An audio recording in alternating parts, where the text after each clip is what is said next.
V S Achuthanandan എന്ന V S അന്തരിച്ചു. ഉമ്മൻചാണ്ടി അന്തരിച്ചപ്പോഴുണ്ടായതുപോലെ തന്നെ വലിയ ജനപ്രവാഹമായിരുന്നു. എല്ലാ ജംഗ്ഷനുകളിലും പാതയോരങ്ങളിലുമെല്ലാം ധാരാളം ആളുകൾ കാത്തുനിന്നു.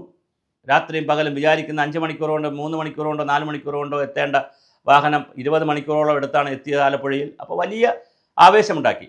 അത് കഴിയുമ്പോഴാണ് ഓരോന്നോരോന്നായി വിവാദങ്ങൾ പുറത്തു വരുന്നു. ക്യാപിറ്റൽ പണിഷ്മെൻറ്റിനെ കുറിച്ച് ഒരു യുവ നേതാവ് പറഞ്ഞു, ഒരു സമ്മേളനത്തിൽ പറഞ്ഞു എന്നാണ് പിരപ്പങ്കോട് മുരളി എന്ന് പറയുന്ന പഴയ സംസ്ഥാന കമ്മിറ്റി അംഗം MLA, തിരുവനന്തപുരം ജില്ലയിലെ ഏറ്റവും പ്രമുഖനായിട്ടുള്ള CPMൻ്റെ നേതാവ് ആയിരുന്ന, ഇപ്പോൾ പാർട്ടിയിൽ സ്ഥാനമില്ലാത്തതുകൊണ്ട് അങ്ങനെ നേതാവെന്ന് പറയാൻ കഴിയില്ലെങ്കിലും തിരുവനന്തപുരം ജില്ലയിലെ ഏറ്റവും പ്രമുഖനായിരുന്ന നേതാവായിരുന്ന, എഴുത്തുകാരനായിരുന്ന, സാഹിത്യകാരനായ, നാടകം എഴുതുന്ന, നാടകം പിന്നെ നിർമ്മാണം, സംവിധാനം എല്ലാം ഉണ്ട്. പിരപ്പങ്കോട് മുരളി ഗാനരചയിതാവാണ്. ഒരുപാട് പുസ്തകങ്ങൾ AKGയെക്കുറിച്ചും EMSനെ കുറിച്ചും P. ഗോവിന്ദയെക്കുറിച്ചുള്ള പുസ്തകം എഴുതിക്കൊണ്ടിരിക്കുന്ന, അങ്ങനെ ഒരുപാട് കാര്യങ്ങളൊക്കെ ചെയ്യുന്ന വലിയ ഒരു കലാകാരനും രാഷ്ട്രീയക്കാരനും ഒക്കെയാണ്. അടിയന്തരാവസ്ഥ സമയത്ത് അദ്ദേഹത്തിനെ പ്രത്യേകം അറസ്റ്റ് ചെയ്യണം, പ്രത്യേകം മീൻസ് അറസ്റ്റ് ചെയ്യേണ്ട, സ്പെഷ്യൽ അറസ്റ്റ് ചെയ്യേണ്ടവരുടെ ലിസ്റ്റിൽ വരികയൊക്കെ ചെയ്ത് ഒളിവിലൊക്കെ പോയ ആളാണ്. MLA ഒക്കെ ആയിരുന്നു, വാവനപുരം MLA ഒക്കെ ആയിരുന്നു. എന്തായാലും അദ്ദേഹം വലിയ വെളിപ്പെടുത്തലുകൾ എല്ലാ ചാനലുകളിലും, മിക്കവാറും സാറ്റലൈറ്റ് ചാനലുകളിലും ഓൺലൈൻ ചാനലുകളിലും ഒക്കെ അദ്ദേഹത്തിൻ്റെ വെളിപ്പെടുത്തൽ വന്നു.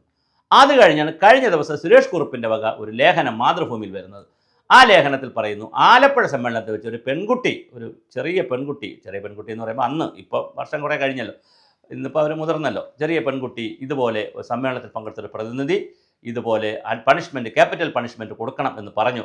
അപ്പോൾ ഇതെല്ലാം പറയിക്കുന്നത് പിണറായി വിജയൻ സംഘവുമാണ്, ഒരിക്കലും ഇവരല്ല, ഇത് സീനിയർ നേതാക്കളാണ്. കാരണം വി എസ് അച്യുതാനന്ദൻ തന്നെ ഇതിന് ശേഷം പറഞ്ഞു, എന്നെ ഇങ്ങനെ വി എസ് അച്യുതാനന്ദനെ ക്യാപിറ്റൽ പണിഷ്മെൻറ്റ് കൊടുക്കണമെന്ന് പറഞ്ഞു. ലാത്തിക്കും തോക്കിനും തൂക്കുമരത്തിനും പേടിക്കാത്ത വി എസ് അച്യുതാനന്ദൻ പിന്നെയാണോ ഇനിയിപ്പോൾ ഒരു ക്യാപിറ്റൽ പണിഷ്മെൻറ്റിൽ പേടിക്കുന്നത് എന്നൊക്കെ ചോദിച്ച് വി എസ് അതിനെ പ്രതിരോധിക്കുകയും ചെയ്തു. അപ്പോൾ തിരുവനന്തപുരം സമ്മേളനത്തിൽ വെച്ച് പറഞ്ഞത് സ്വരാജ് ആണെന്ന്, പിന്നെ സ്വരാജ് നിഷേധിച്ചു, ശിവൻകുട്ടി, കടകംപള്ളി സുരേന്ദ്രൻ, ഒരുപാട് പേര് നിഷേധിച്ചു. അതേസമയം ആലപ്പുഴയിൽ വെച്ച് പറഞ്ഞത് പെൺകുട്ടി എന്ന് സുരേഷ് ഗോപി പറഞ്ഞ ഏത് പെൺകുട്ടി എന്നുള്ള ചർച്ച വന്നപ്പോൾ കൂനിന്മേൽ കുരു ഇല്ലാത്ത ആൾ വേലി ഉയരാൻ സമയത്ത് ബഹളം ഉണ്ടാക്കേണ്ടതല്ല, പതുക്കെ അങ്ങ് പോയാൽ മതി വേലിക്കടിയിലൂടെ. അതുപോലെ കോഴിപ്പൂട തപ്പുന്ന കഥയൊക്കെ ഉണ്ടല്ലോ, എന്നെയാണോ എന്ന് ചോദിക്കുമ്പോൾ കോഴിപ്പൂട തപ്പി നോക്കുന്ന കഥയൊക്കെ ഉണ്ട്. അതുപോലെ ചിന്താ ജെറോം ആവശ്യമില്ലെങ്കിൽ എടുത്തു ചാടി വന്ന് പറഞ്ഞു, ഞാനല്ല, എൻ്റെ കയ്യിൽ അങ്ങനെ ഒരു പ്രശ്നമില്ല, ഞാൻ അങ്ങനെ പറഞ്ഞിട്ടുമില്ല, വി എസിന് അങ്ങനെ ക്യാപിറ്റൽ പണിഷ്മെൻ്റ് അല്ല കൊടുക്കേണ്ടത്. അങ്ങനെ എന്തെങ്കിലും പണിഷ്മെൻറ്റ് കൊടുക്കുന്നെങ്കിൽ ഇൻ്റർനാഷണൽ പണിഷ്മെൻറ്റാണ് കൊടുക്കേണ്ടത്, ക്യാപിറ്റൽ പോരാ, കുറച്ചുകൂടെ വലിയ പണിഷ്മെൻറ്റ് കൊടുക്കണമെന്നാണ് എൻ്റെ അഭിപ്രായം. അതുകൊണ്ട് ഞാൻ ചെറിയ പണിഷ്മെൻറ്റ് കൊടുക്കണമെന്ന് ഞാൻ പറഞ്ഞിട്ടില്ല എന്നുള്ള നിലയിൽ ചിന്താ ജെറോം രംഗത്ത് വന്നു. വലിയ വിവാദമാണ് കഴിഞ്ഞ 2-3 ദിവസമായി വി എസിൻ്റെ മരണവുമായി ബന്ധപ്പെട്ട് നിൽക്കുന്നത്. ഒരാൾ മരിച്ചു പോയാലെങ്കിലും അന്തരിച്ചു പോയാലെങ്കിലും അദ്ദേഹത്തെ വെറുതെ വിടുക, അദ്ദേഹത്തിന് ആത്മാവിനും ശരീരം കത്തിച്ച് കളഞ്ഞു, ആത്മാവിന് മോക്ഷം കിട്ടട്ടെ, അത് അതിൻ്റെ രീതിയിൽ പോട്ടെ, വിശ്വാസത്തിൻ്റെ രീതിയിലൊക്കെ അങ്ങോട്ട് പോകും. ചിലർ വിശ്വാസമില്ലാത്ത രീതിയിൽ പോകും. എന്തായാലും അരുൺകുമാർ കൊള്ളിയൊക്കെ വെച്ചല്ലോ, അപ്പോൾ സ്വാഭാവികമായിട്ട് കൊള്ളി വെപ്പോ ഒക്കെ ഉണ്ടല്ലോ. അപ്പോൾ അതിൻ്റെ വിശ്വാസ പ്രമാണങ്ങളുമായിട്ടൊക്കെ തന്നെയാണ് അവരും ജീവിക്കുന്ന, ആ കുടുംബവും ജീവിക്കുന്നത്. അതൊക്കെ അതിൻ്റെ വഴിക്ക് നടക്കട്ടെ. എന്തായാലും പിന്നെ ചിതയ്ക്ക് തീ വെച്ച് അങ്ങനെ അത് കഴിഞ്ഞു. പക്ഷേ വിവാദങ്ങൾ ഒന്നൊഴിയുന്നില്ല.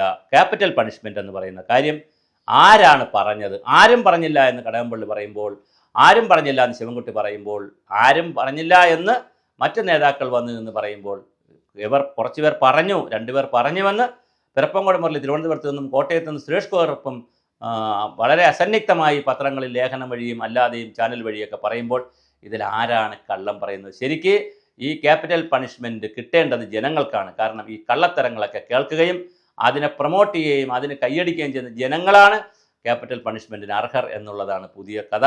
എന്തായാലും വളരെ കഷ്ടമാണ്. ഒരു വളരെ സീനിയർ നേതാവ്, അദ്ദേഹം അനുഭവിച്ച ത്യാഗങ്ങളെക്കുറിച്ചൊക്കെ വലിയ വാർത്തകളൊക്കെ വന്നിട്ടുണ്ട്.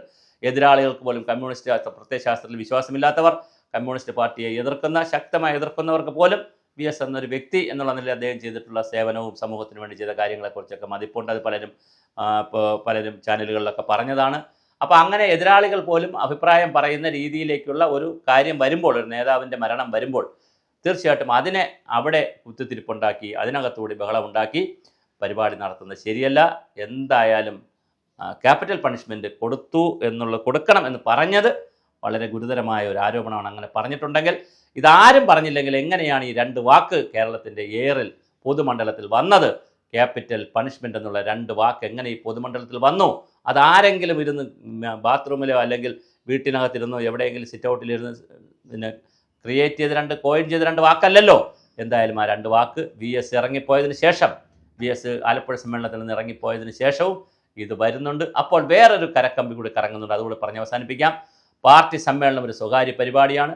ആ സ്വകാര്യ പരിപാടിയിൽ പല കാര്യങ്ങളും പറയില്ലേ? അവിടെ പറയുന്ന കാര്യങ്ങൾ പിന്നെ നമ്മൾ ചർച്ച എന്തിനാണ് പൊതുമണ്ഡലം ചെയ്യുന്നത്? അവിടെ ആരെയും വിമർശിച്ചുകൂടെ?